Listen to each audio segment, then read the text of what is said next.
An OU football quarterback has taken a page out of the Johnny Manziel playbook in order to get eligible with the NCAA. I'm Mike Sherman, sports editor of the Oklahoman, and here to talk to us about the latest in the Baker Mayfield case is OU beat writer Ryan Aber.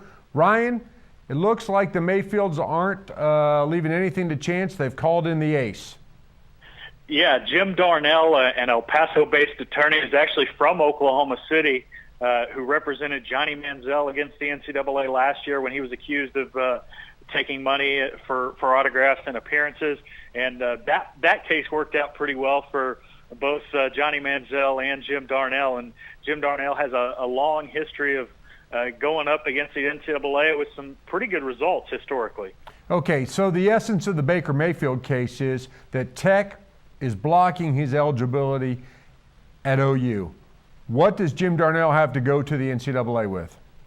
Well, I think the biggest thing is just challenging the fact that Tech can block him, because he was a walk-on at Texas Tech. He's a walk-on at OU, so he wasn't tied to the school in the way that a national letterman 10 or a scholarship would be. And I think that's sort of the crux of the argument, is that Texas Tech hadn't invested in him, so why should they be able to hold him out? And we also can't forget that not only right now is he losing a year of playing, he has to sit out, but he's also losing a year of eligibility with this season because of the fact that Texas Tech is throwing up these roadblocks.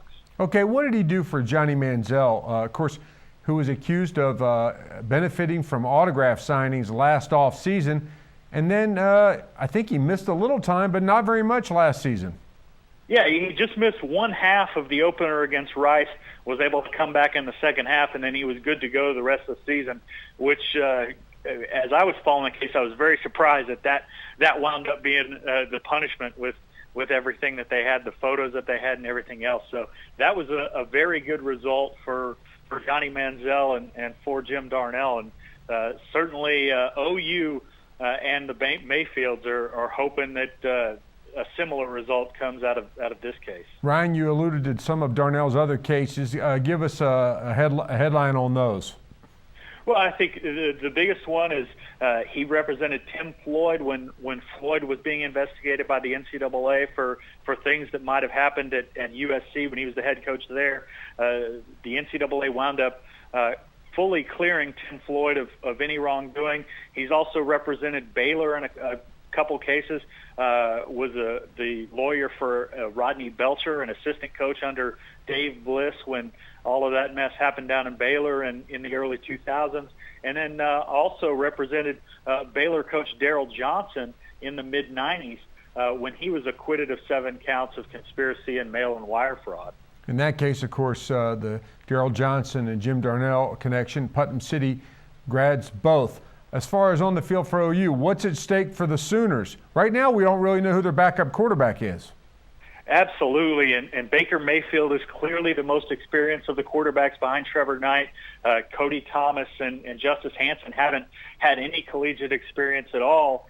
And certainly Baker Mayfield, with his 7 starts last year, just really good stats for Texas Tech when he was healthy. But with Trevor Knight's health and with him leaving so many starts last year with injuries himself, certainly they're confident in Trevor Knight and they're going to try to protect him.